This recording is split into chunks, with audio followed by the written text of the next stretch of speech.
Husband আর ছেলের আজকে দুজনেরই ডিম্যান্ড যে কিছু মিষ্টি তৈরি করে দাও। বিকেলবেলাতে ডিউটি থেকে এসে আর একজন স্কুল থেকে এসে ডিম্যান্ড করলো।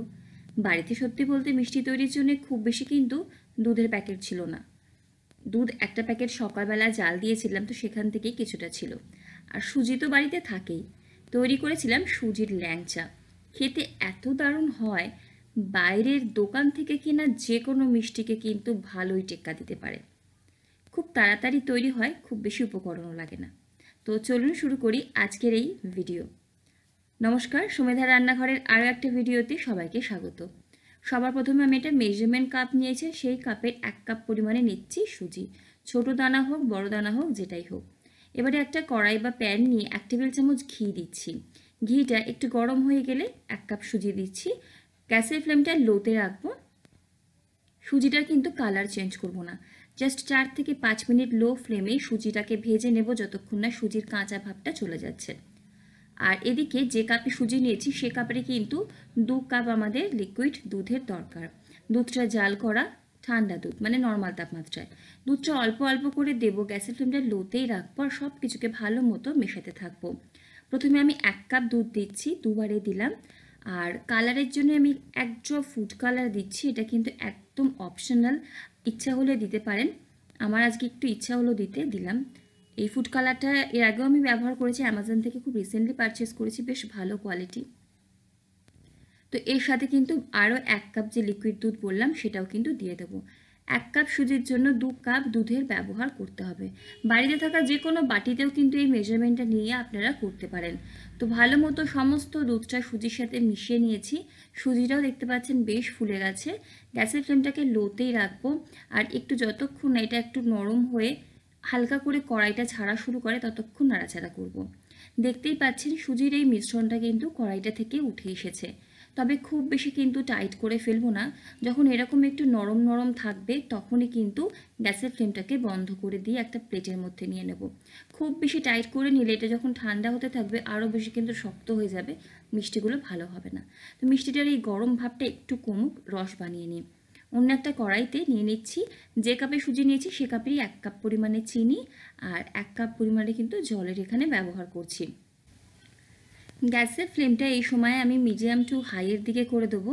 এখানে আমি 1 চিমটি কেশর দিচ্ছি, যেটা অপশনাল, তবে কেশর দিলে কিন্তু এই ধরনের মিষ্টিতে খুব ভালো একটা ফ্লেভার দেয়।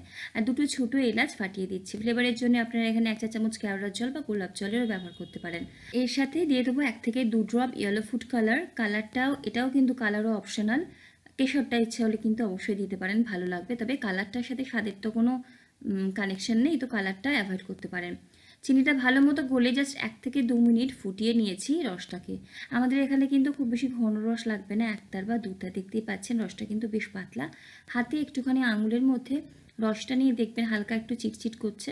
আর দেখুন এটা তেল তেলি মতো কিন্তু ব্যাপার এসেছে। তো এতক্ষণ অবধি কিন্তু রসটা আমরা রান্না করব। গ্যাসের ফ্লেম বন্ধ করে দেবো। রস খুব বেশি ঘন হয়ে গেলে মিষ্টির মধ্যে রসটা যাবে না। তো রসটা তৈরি করে সাইডে থাক। আর এদিকে সুজির যে ডোটা বানিয়ে রেখেছিলাম সেটা খানিকটা হাতে ছোঁয়ার মতো অবস্থায় এসেছে। তো এখানে 2 চা চামচ দিচ্ছি গুঁড়ো দুধ। বাড়িতে যে গুঁড়ো দুধটা আমরা চায়ের জন্য ব্যবহার করি আমি কিন্তু সেটাই এখানে ব্যবহার করছি। আর এখানে 1 চিমটির মতো দিচ্ছি এলাচের গুঁড়ো, এতে খেতে খুব ভালো হয় মিষ্টিটা। চিনির রসও দিয়েছি এলাচের ফ্লেভার, আর এখানেও তাই জন্য একটু দিলাম। এলাচের গুঁড়োটা বাড়িতেই তৈরি করা, এলাচের যে বীজগুলো হয় সেগুলোকে বার করে হালকা কড়াইতে একটু নাড়াচাড়া করে নিয়ে গুঁড়ো তৈরি করে রেখে দিই। এখানে কিন্তু আর কিচ্ছু দিতে হবে না, বেকিং পাউডারও দেওয়ার দরকার নেই। ভালো মতো কিন্তু হাত দিয়ে মেখে নেব প্রায় 3 থেকে 4 মিনিট সময় ধরে। একদম দেখুন মসৃণ করে মেখে নিয়েছি। যদি মনে হয় একটু শুকনো লাগছে অল্প একটু দুধের ব্যবহার করে কিন্তু মেখে নিতে পারেন। ডোটা কিন্তু একটু নরম হবে। ডোটা খুব টাইট হয়ে গেলে মিষ্টিগুলো কিন্তু পরে ভাজার সময় ফেটে যাবে। হাতে অল্প একটুখানি এরকমভাবে ডোয়ের থেকে অংশ নিয়ে 2টো হাত দিয়ে একটুখানি গোল পাকিয়ে দেখবেন যে কোনো ফাটল হচ্ছে কিনা এই মিষ্টিগুলোর গায়ে। যদি ফাটল না হয় এরকম মসৃণ হয় তাহলে ঠিক আছে মাখাটা। তো এবারে এইখান থেকে কিন্তু আমি একটু লম্বা লম্বা ল্যাংচা শেপ দিয়ে নিচ্ছি। 2 হাতের সাহায্যে হালকা করে একটু ঘুরিয়ে নিলেই দেখবেন খুব ইজিলি হয়ে যায়। তো শুধু এই সময় খেয়াল রাখতে হবে এই ডোটা যেন একটু নরম হয়, খুব বেশি টাইট না হয়, খুব বেশি শুকনো না হয়। যদি দেখেন যে ক্র্যাক আসছে মিষ্টিগুলোর গায়ে, সেক্ষেত্রে আবার একটু দুধ দিয়ে ভালো মতো কিন্তু মসৃণ করে মেখে নেবেন। তো অল্প অল্প করে এখান থেকে আমি সুজির মিশ্রণ নিচ্ছি, আর হাত দিয়ে প্রথমে গোল করে তারপরে কিন্তু এরকম একটু লম্বা শেপ দিয়ে নিচ্ছি। চাইলে কিন্তু আপনারা গোল বা চ্যাপ্টা রসমালাই শেপও দিতে পারেন। তো প্রথমে অর্ধেকটা আমি মিষ্টি তৈরি করে নেবো, কারণ এখন তো একসাথে সবকটা ভাজবো না, আর বাকিগুলো আমি একটা বাটি চাপা দিয়ে কিন্তু রেখে দেবো। গ্যাসের ফ্লেমে বেশ কিছুটা সাদা তেল গরম করতে দিয়েছি কড়াইতে, আর তেলটাকে কিন্তু গরম করে নিতে হবে। তেল গরম করে গ্যাসের ফ্লেমটা মিডিয়াম রেখে তারপরে কিন্তু একে একে ছাড়বো আমি এই মিষ্টিগুলো ভাজার জন্যে। প্রথম দিকে খুব বেশি নাড়াচাড়া করার দরকার নেই, মিষ্টিগুলোকে একটু সেট হতে দেব। যখন হালকা করে কালার আসা গায়ে শুরু হবে তখন উল্টিয়ে পাল্টিয়ে কিন্তু ভেজে নেব। মিষ্টিগুলো কতটা ডার্ক কালার করবেন সেটা আপনাদের উপর ডিপেন্ড করছে। আমি সোনালি রং রেখেছি, আপনারা চাইলে লালচে বাদামি রঙও করে নিতে পারেন। তো দেখুন মিষ্টিগুলো কিন্তু প্রায় ভাজা হয়ে এসেছে। সুজির মিষ্টি ভাজতে খুব বেশি সময় লাগে না, তেল গরম করে মিডিয়াম ফ্লেমে ভাজতে কিন্তু মোটামুটি মিনিট 5 মতো সময় লাগবে। তো এই সেটের মিষ্টিটা ভাজা হয়ে গেছে। আগেও কিছুটা মিষ্টি ভেজেছিলাম, বাট ওই সময় ক্যামেরাটা কোনো কারণে রেকর্ডটা হয়নি।